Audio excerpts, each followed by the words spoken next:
Okay, we're going to begin our presentation. I'd like to welcome everyone to the Interaction of Processes and its Importance to a Successful Audit webinar. My name is Joseph Krolikowski, and I'm the Technical Director of Perry Johnson Registrars. Couple of notes for you. All participants are in mute, but we definitely want to answer any questions that you might have. So please make use of the question portion of the dashboard, and we will answer your questions at the end of the presentation. Our topics for today, we're going to have a little bit of a background on this requirement and explore why this is such an important issue. We're going to tie in requirements from both ISO 9001-2008 and ISO 9001-2015. We'll explore properly understanding both what is a process and what isn't a process. And lastly, we're going to go over some strategies on meeting this requirement with minimal changes to your existing documentation.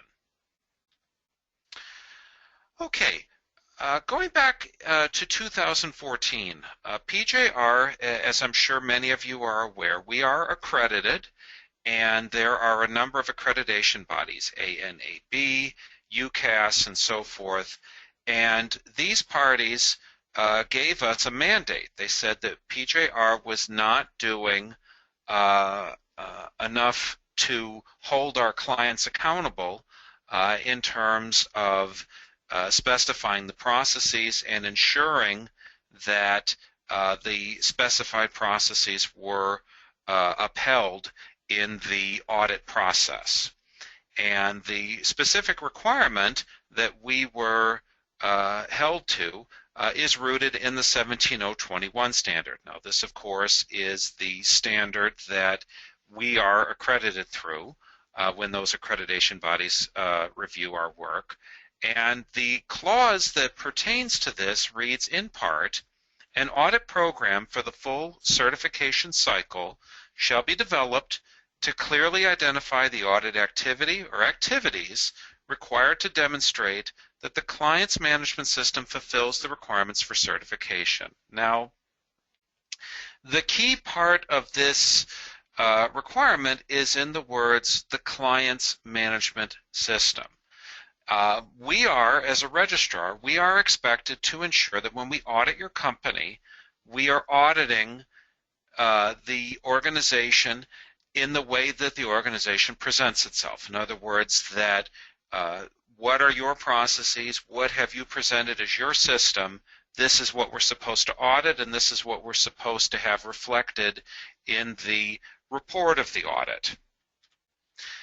So, our policy is to adhere to the interaction of processes and only to the interaction of processes. Now, this affects the audit report. It also affects the audit findings, the audit plan, a number of aspects of how we perform these audits. Now, if the interaction of processes has not been put together in an ideal fashion, it's difficult for the auditor to do their job, and it's difficult for us as a registrar to demonstrate to the accreditation bodies that we have upheld this audit program management requirement. Now, we've instructed our auditors that if they encounter an interaction of processes that doesn't identify the processes appropriately, to discuss that with the auditee, and if necessary, to issue a nonconformance to ensure that the IOP is correct. Now, there are provisions in both the 2008 and 2015 versions of ISO 9001 that address this. Let's begin with the requirements from 2008. Beginning in 4.1, there are clauses A and B, and they say the organization shall determine the processes that are needed for the quality management system and their application throughout the organization. Additionally, the organization shall determine the sequence and interaction of those processes. Moreover, in clause 4.2.2, which is of course the quality manual requirement, the organization shall establish and maintain a quality manual that includes a description of the interaction between the processes of the quality management system. Now, of course, the quality manual as a requirement has been eliminated in 2015, but the requirement pertaining to processes is very much present. And for that, we look at clause 4.4 and three subclauses therein.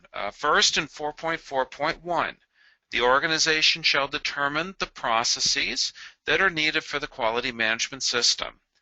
Additionally, the organization shall determine the sequence and interaction of these processes. That's given in subclause 441B.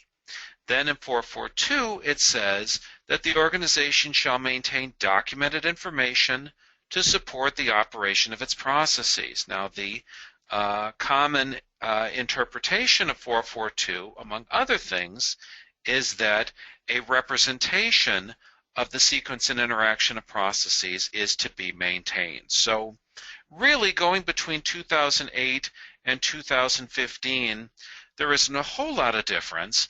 The primary difference is in the elimination of a required quality manual. But you're still expected to identify your processes. You're still expected to determine and represent how those processes interact with each other and sequence.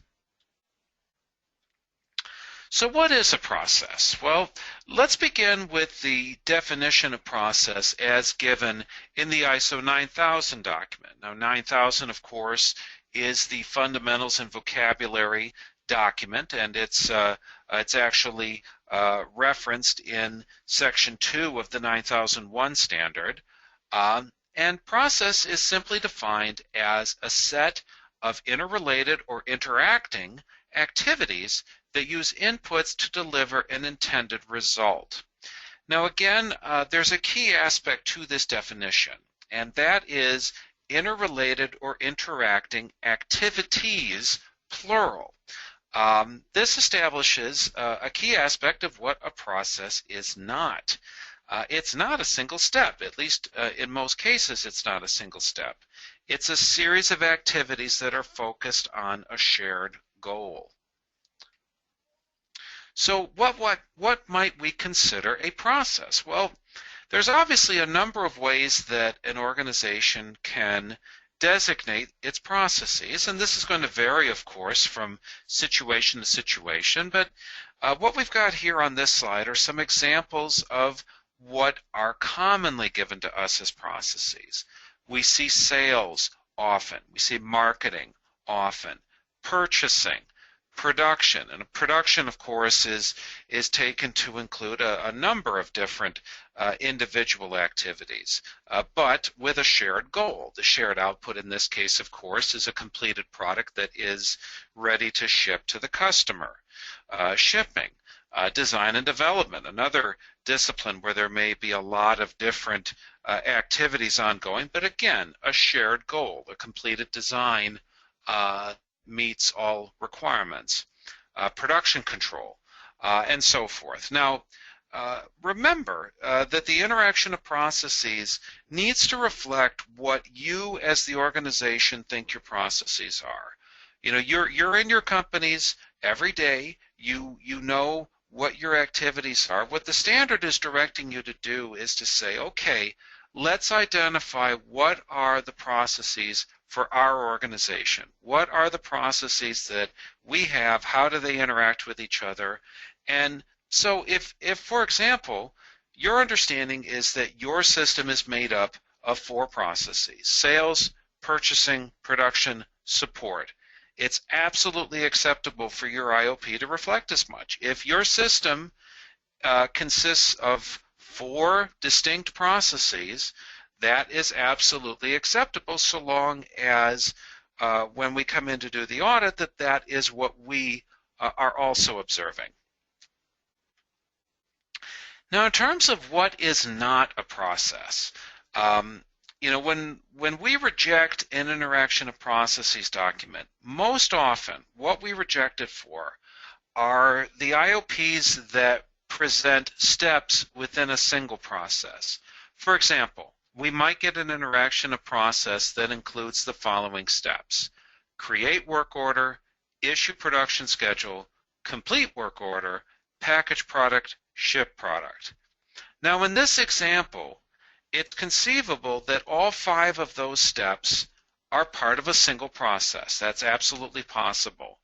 But in all likelihood, they are not processes by themselves. And again, the idea here is that it's not a single step, it's not a single action, it's rather interrelated or interacting activities with a shared goal.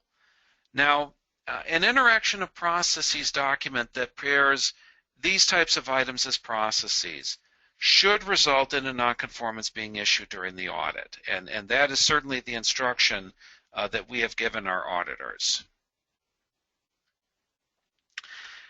Now, we recognize that for a lot of our clients, the interaction of processes that you put together, a lot of careful thought, a lot of careful consideration went into the development of the interaction of processes. And we realize that additionally, for many of you, you've had this IOP for many years and you've been told that it was acceptable. So it can be a bit jarring to be told that now, after all these years, it's suddenly unacceptable. So for many of you, we feel that a couple of tweaks will be all that's needed to meet the requirement in a more effective way. What we're going to do is we're going to review an example of an interaction of processes, and we're going to do a 2-step improvement to it. Now we're going to begin with just a review of the raw interaction of processes. Now please note, this example is not reflective of any particular PJR client, and it was created solely for the purpose of this presentation. So here's our raw interaction of processes document here. We've got a couple of decision diamonds. We have customer order received step here. Down here we have a step purchased items received. Maybe some of this, like perhaps up here, stamping, grinding, cleanup, assembly, perhaps those can be thought of as standalone processes. Perhaps shipping could be a standalone process, but really it's difficult to look at this and say, okay, I see the processes here. I mean, for example, if we consider the fact that there are 12 total boxes here, do we presume that each one of these 12 boxes is a process, is a standalone process with inputs, interrelated, interacting activities with a shared output? Probably not. Probably what's going on here is we have a set of processes that are reflected on some different steps. Okay. Improvement number 1. We're going to identify some support processes here. We're going to quickly jump back to the lead slide. You'll notice there's really nothing on here that represents training. Nothing on here that represents calibration, corrective action, preventive action, the support activities. So sometimes what we see on these IOPs is that there's really no call out for what companies consider to be support processes. Now, it's important to remember that 9001 and 9000, neither one of them, draw any particular distinction between classifications of processes. But for a lot of companies, the concept of key or core processes is an important one. This is something, a distinction that they draw. So what this means then is that some of the items on the IOP are going to get classified as support. And again, I've mentioned these just now. Management review, internal audit, training, corrective action. Most of these are things that you're doing because you're ISO 9001 certified in some cases. But they are activities within your quality system. So let's see if we can't find a place for these on our IOP model here. Okay. Now in the lower right, as you can see, we've applied a box with some disconnected arrows. This is essentially saying, okay, these processes are here. These support processes act as support for the entire cycle of activity represented by this here. So now we have all of our support processes kind of corralled in one space. So we've now got the entirety of the quality management system reflected on this IOP, which is, of course, the intention. Now, our second improvement, we're going to create an IOP key. And this is actually the most popular strategy that we've seen, where an organization, again, recognizing that organizations like to keep things that have worked in the past. And if the IOP is relatively accurate, if we apply this key to it, now we can keep the IOP as is, but still identify what the processes are. Now, there's a number of ways to do this, numbering, alpha characters, and so forth. For our test model, we've chosen to use color coding. Okay, so now, in addition to having our support processes be identified, we've acknowledged that in total, there are 6 processes represented on this IOP. The items in orange here are sales order entry. Items in green are purchasing. Items in yellow are production. Purple is shipping, and in this case, this happened to be a process the way it was represented before. Blue is support, and red is quality. And here's our key down here. So now we've got something. We've made 2 small adjustments and have kept the content of the IOP as it was before, but we've also accomplished 2 key things. We now know what the processes are, and we have a representation of support processes. This IOP is absolutely ready for audit assessment. Now, obviously, there's more than one way to accomplish this requirement, to fulfill this requirement. And so we'd like to share with you some examples of how organizations have met the IOP requirement through some different strategies. Now, these are all taken from actual clients of PJR, and in all cases, PJR was given permission to share this with a larger audience. We'll begin with this one here. This particular organization has kind of a single flow model here, starting with contract process and ending with shipping. And off to the side, you'll note that they've got their support processes kind of corralled, and again indicating that there is an equal level of support given to the entirety of these 7 core processes. Here's another model for how to represent the interaction of processes. In this instance, we've got again, 6 core processes here. Quality is off to one side and shown as being mutually supportive. Shipping, inventory management, overhaul, receiving, inspection, quotation. These are all given as kind of a single flow with, again, multiple interactions. And then this item off to the side, management related, we take that then as meaning, again, the support activities, the training and corrective action and things of this nature. Here's another model. This particular approach is commonly referred to as a swim lane, and here are the 4 named processes: sales, purchasing, production, and support. And therein you'll note that the individual steps are called out. Under production, we have injection molding, trimming, final inspection, and shipping. Under purchasing, we've got some individual steps, and again, we're showing kind of the general flow. Sales and purchasing, in this case, kind of start off at the same time, but not quite interacting just yet until we acknowledge the receipt of purchased items here, that triggers the issuance of work orders, as well as the production planning meetings, and then both of them kind of flow down into the production process.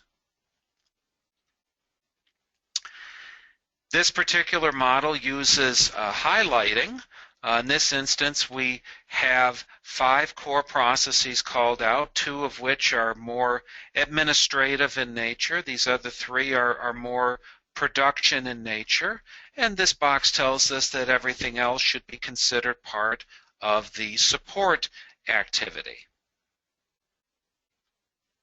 So, in conclusion, we want to make sure that you feel you're getting a value-added audit, and we're hoping that this presentation is going to help you understand what we mean when we ask for an interaction of processes and an improved interaction of processes. Okay, I'm going to go ahead and open the question portion of the dashboard here. Okay, just as a technical note, the presentation will be available for download. The slides will be available for download shortly after we're wrapped up here. Additionally, this presentation can be reviewed at any time on the previously recorded webinars portion of our website. Are there any other questions that I can answer today?